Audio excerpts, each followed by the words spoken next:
Hello guys, welcome back to the Do It Right Tech channel where I take you through everything tech, and in today's video we are going to be looking at something that honestly most Samsung users have either never heard about before or completely confused with Good Lock. Because yes, Good Lock and Good Guidance are actually very similar in structure, but both come with separate models underneath them. But the difference is Good Lock focuses on customization, productivity, UI change, features, personalization, things like edge lighting, keyboard tweaks, animation control, home screen customization, multitasking upgrades, and more. That's Good Lock's side. But Good Guidance focuses more on performance management, battery health, thermal management, storage behavior, memory handling, device optimization. So instead of making your phone look different, Good Guidance focuses on making your phone work better. And honestly, some of these tools inside here are incredibly useful. Specifically, if your phone heats up, battery drains too fast, apps refresh too aggressively, your phone feels slower than usual, or performance feels inconsistent sometimes. In today's video, we're going to be going through the major Good Guidance models, what they do, real life scenarios when they become useful, and how they can help your Samsung phone running properly behind the scene. But without wasting much time, let's dive right into the video. But don't forget to hit the like, smash the subscribe button to come back for more, and hit the bell notification icon so you don't miss out on any video that I post. So on that note, let's go. So let me ask you something. Have you ever picked up your phone and thought, why is it suddenly heating up so much? Or maybe battery drain feels unusual, gaming performance feels inconsistent, application randomly refreshes, or your phone just doesn't feel smooth anymore. Now, most people immediately blame Samsung, the UI, or the battery itself. But hidden inside your Samsung ecosystem is an entire optimization suite designed specifically to help in these kind of cases. That's the Good Guidance. So to get to the Good Guidance, you need to download it. And to download it, what you can do is, there are two ways I'm going to be showing you how to get it. The first instance, you're just going to come into your internet browser and type the word Good Guidance, okay? And then search. Once you search, you want to come here into the APK mirror, tap on it. Like I showed you in the previous video how to download from here, you're going to tap on that and you're going to find the latest and select that option. Then you're going to scroll down and scroll to the one you can download. And then right here, you're going to tap on the version number and it's going to bring you to this page. Scroll down and you're going to find a download option. Then you're going to select it to download. Okay. So it started downloading. Give it a couple of seconds, select that, and it's going to be downloaded onto your phone. Now you can tap on open and get the ability to install it onto your phone. In my case, I've already installed it. Now this is one way. The second way is to get it from the Find Lock. So for Find Lock, you can either do similar here inside your browser, go to Find Lock like that and download it from the Play Store or from findlock.com, or go inside APK Mirror. Now, if you download it from FindLock, this is how you're going to find it. So FindLock, inside your FindLock, when you're inside, you're going to, as you scroll down, find these ones inside here. So as you can see, we have the Good Guidance inside FindLock itself. So if you downloaded FindLock, you're going to get all the Good Lock features plus the Good Guidance features. But if not, you just download the Good Guidance, you're going to find inside it these models. But we're going to be delving into each one. All right, so let's go on. So let's start with one of the most useful models inside Good Guidance. Now imagine you're gaming, you're editing videos, you're recording content outside, or charging your phone while using it, and suddenly your phone becomes extremely hot. Then brightness drops, performance slows down, and your frame rates begin to reduce.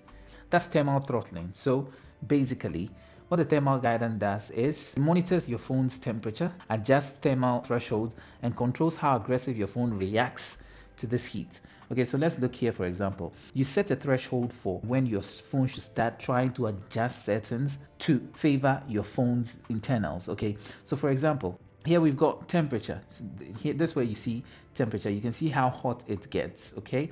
And then you see like throughout the day, at what times did this happen?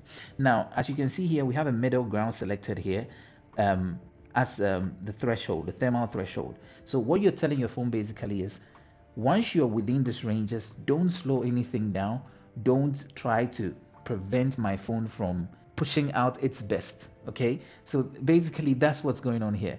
If I move the threshold higher to around here and I apply it, I've just added 2 more degrees to it.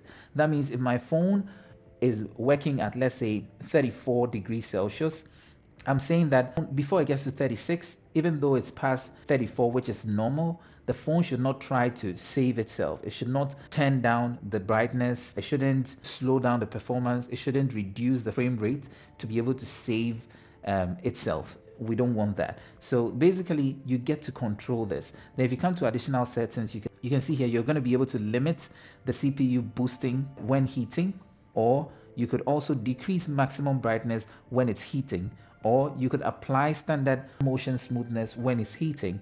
You can also turn off 5G if the data usage is slow when the screen is on. So these are few things you can toggle on as a mode of controlling the performance of your phone during the period where it exceeds the threshold that you give it. Okay, so there you have it. You can control it to that extent. If you come here, you can see the CPU usage.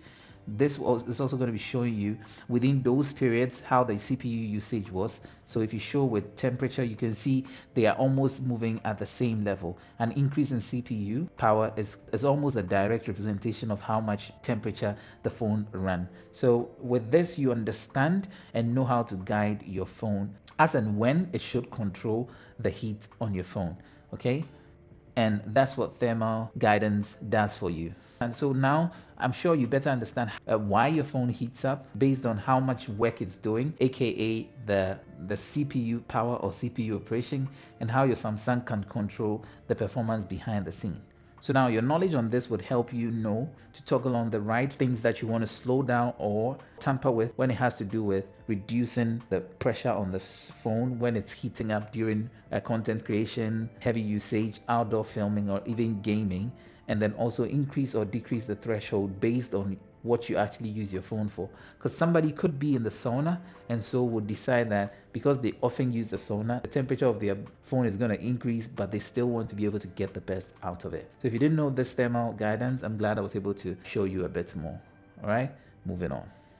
Now, heating is one thing, but battery health is another issue most Samsung users struggle with. Now, we're going to be looking at the battery guidance, which is very important. So imagine charging your phone overnight every day or constantly wondering, why does my battery suddenly drain faster? Well, battery guidance is designed to analyze and optimize battery behavior. Battery guidance is going to be predominantly looking at ways that we can guard your battery from draining. Okay, so there are applications that sometimes are overwhelmingly strenuous on the battery, and once you know all those, you're able to build some guard against them. So the first one we're looking at here is by turning on this feature. With this, the phone itself is going to know the applications that drain more of your battery. By turning on the app power saving, it's going to optimize the battery drain application to extend the battery life. So it's going to slow that very application that drains a lot of your battery, is going to slow it down, so that intentionally that's going to result in battery drainage reduction. Now also here we can come to network power saving, and basically here what is happening is you want to put some applications into a certain category as applications that when you're using mobile data, which is often the most draining of the networks that we can use, particular applications should never be able to use 5G. That way it reduces the consumption of battery. Okay, so that can also be done here. You just hit on that and select the application that could be using 5G often when you are using them on mobile data. So that's a feature you can also control inside here. So with this feature, which is the power saving during bedtime, it's a feature that automatically jumps into play if you have it toggled on to save your battery in a way that automatically it's going to optimize your phone. It could be in restarting, it could be in closing applications that are running in the background and not sending too much processing in those ones running in the background, and then even limit performance during sleep time. So if there's an application that works in the background during sleep time, it's just going to try and turn it off so that that does not drain your battery while you're sleeping. Okay, so over here too, if we come inside here, we're able to turn on and off some features that could actually contribute to draining our battery. So here we can see things with the screen, whether it's running in full HD or running in quad HD, you can control that. The standard of smoothness, the brightness, the screen timeout, all these are things that can actually affect your battery drainage. So with all of them turned on, you can always just tap on optimize, and it's going to optimize your phone for the better retention of your battery or extension of your battery life. All right, so all these are inside the battery guardian. All right, so if you didn't know this, I'm glad I was able to show you. Moving on. Now, the next model we're going to be looking at is the memory guidance. And memory here, we're talking about your RAM and how it behaves on your phone. Now, you open an application, you leave it on for a few seconds and come back, and suddenly it refreshes completely. Or maybe your multitasking feels weak. App closes aggressively in the background. That's where memory guidance comes in. All right, so now this is typically what the memory guidance looks like. It's looking at the behavior of your phone in allocation of RAM to things that are going on your phone. And we can see here, for example, the Samsung keyboard has 487.92 megabytes allocated to it. WhatsApp has some, and several applications have some. So all these have been allocated to them. Okay, so if we come inside here, we can go also into history, and it's going to give you a brief overview of how your phone has been behaving when it has to do with allocation of RAM for some applications. So it says device performance is in good condition when the sum of memory size in running the system category is less than 80% of the total memory size. So here we have the running part of it, which is around 40. So we are good. That is their limit over there. So you can here analyze to see how heavy your phone is working in allocating memory to get things running on your phone. Okay, so over here, as we see all these, just by tapping on clean up, you're going to be cleaning your memory and getting everything back to very, very reduced levels and keep your RAM almost completely free to be used. So right now we have a total of about 8.19 gigs out of 12 gigs running, and most often we don't even look here, but clearing this would allow your phone to run smoother in general. If you didn't know this feature, I'm glad I was able to show you.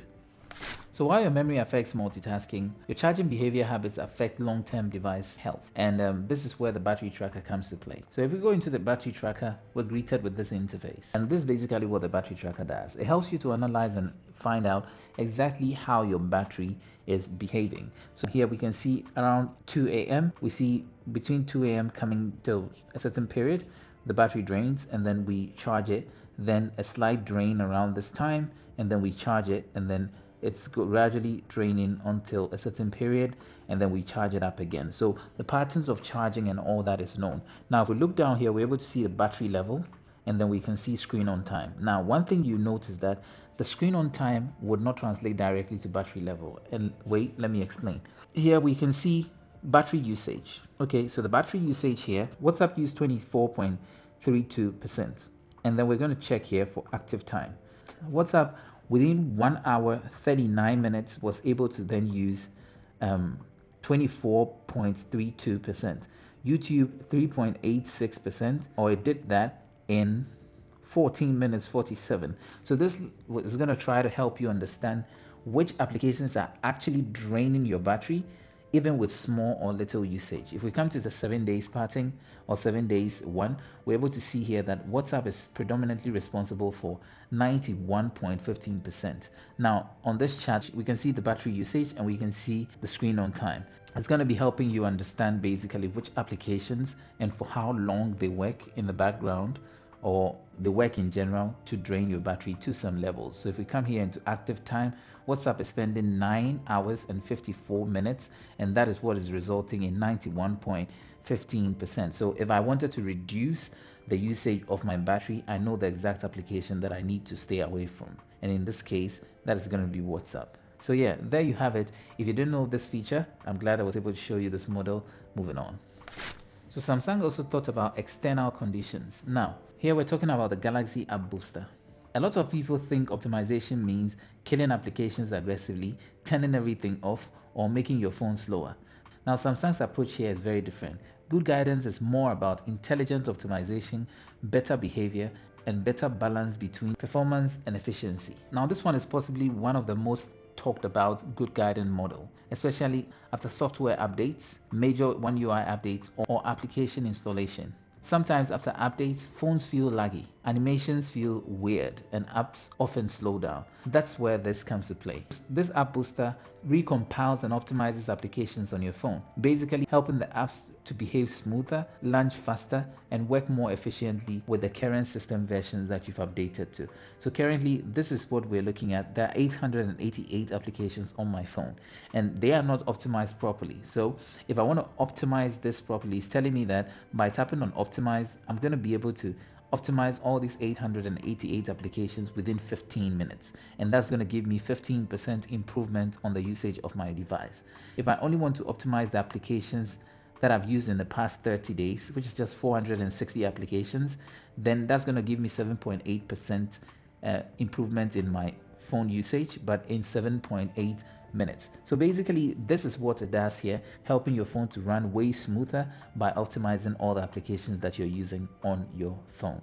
Now, if we tap on this icon here, it says we suggest you run Galaxy Lab Booster right after OS upgrade, and after that, once per week for maximum performance. So with the coming of the Samsung One UI 8.5 updates, if you haven't downloaded this, please download it so you have a smooth experience using your new OS. So if you didn't know this, I'm glad I was able to show you. Moving on to the very last one. So the very final one we're going to be looking at is the media file guidance. And just like the name would have it, here you're able to scan through all the media that you have on your phone. And it does something amazing, which you should be wanting to use. Now, often when you open it, it's going to take a bit of time because it needs to analyze every single media that's on your phone to better understand how it can help you optimize your media and storage consumption. Okay. All right, so once we open the media file guardian, this is what we're greeted with. Here we have file manager here, which we see several files that we've got, not the most important thing. And we've got my files also there, but the most important things are down here. Here we have original files for edited versions. So inside here we've got files that we've edited before that we still have the original files sitting there. So it's taking extra memory of yours. So you can always tap on that, go inside and delete which version of it that you want to get rid of. Then inside here we've got missing dates. Now these are files that have either been sent through some application of a sort or downloaded through the internet, and then they don't have any dates to them. All right, so here you have it. Honestly, the Good Guidance is one of the most underrated Samsung applications ever made because most users know Good Look, but very few of them know Samsung also built an entire optimization ecosystem. So now I want to know, which Good Guardian model would you actually use first? I hope this was brief but contained a bit more flesh. But if you like this video, don't forget to hit the like, smash the subscribe button to come back for more, and hit the bell notification icon so you don't miss out on any video that I post. On that note, I'll see you in the next video. Peace out.